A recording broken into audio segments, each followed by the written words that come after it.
Assalamualaikum warahmatullahi wabarakatuh. Video kali ini kita akan membahas tentang resiko dan juga solusi gagal bayar di aku laku atau telat bayar aku laku terbaru di tahun 2023 ini.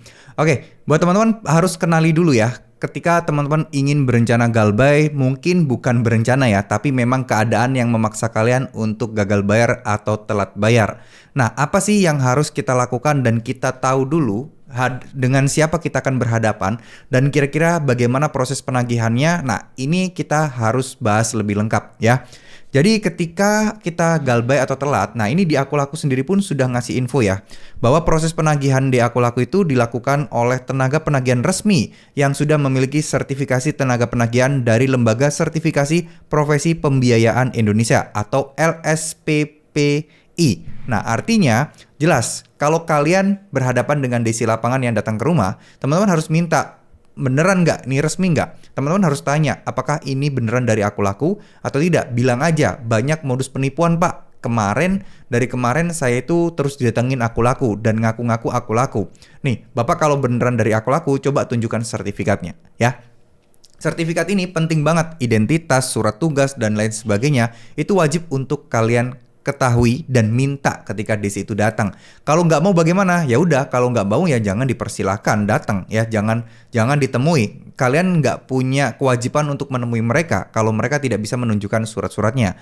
Dan kalau mereka ngeyel bagaimana? Kalau mereka memaksa bagaimana? Ya silahkan laporkan langsung ke OJK. Bilang aja, OJK menyarankan untuk tidak menerima penagihan atau tim kolektor yang mana tidak membawa surat-surat resmi tersebut ya. Kenapa? Karena makin maraknya penipuan-penipuan ini, bukannya kita suuzon ya, tapi ya daripada kita kena tipu berhadapan dengan orang yang nggak penting, yang mana itu ternyata mereka itu penipu dan bukan asli dari aku laku, ya lebih baik kita waspada di awal. Lebih baik kita kejar di awal ya teman-teman ya, karena itu adalah jalan terbaik sih menurut saya pribadi.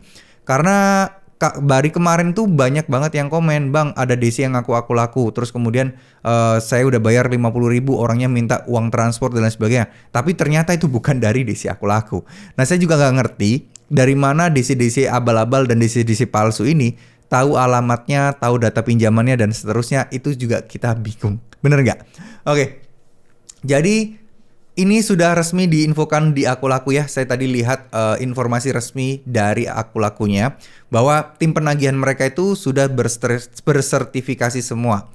Jadi ketika kita berhadapan dengan pinjol atau DC yang bersertifikasi, tentu mereka sudah ngerti aturan dan hukumnya sebenarnya. Cuman ya kalau mereka melakukan penekanan, kalau mereka melakukan segala tindakan-tindakan yang mungkin di luar batas penagihan atau intimidasi dan lain sebagainya, artinya mereka sudah tahu bahwa mereka melanggar aturan. Dan saya rasa itu wajib untuk kalian lakukan ya. Lakukan pelaporan, bikin surat pembaca, komplain dan lain sebagainya.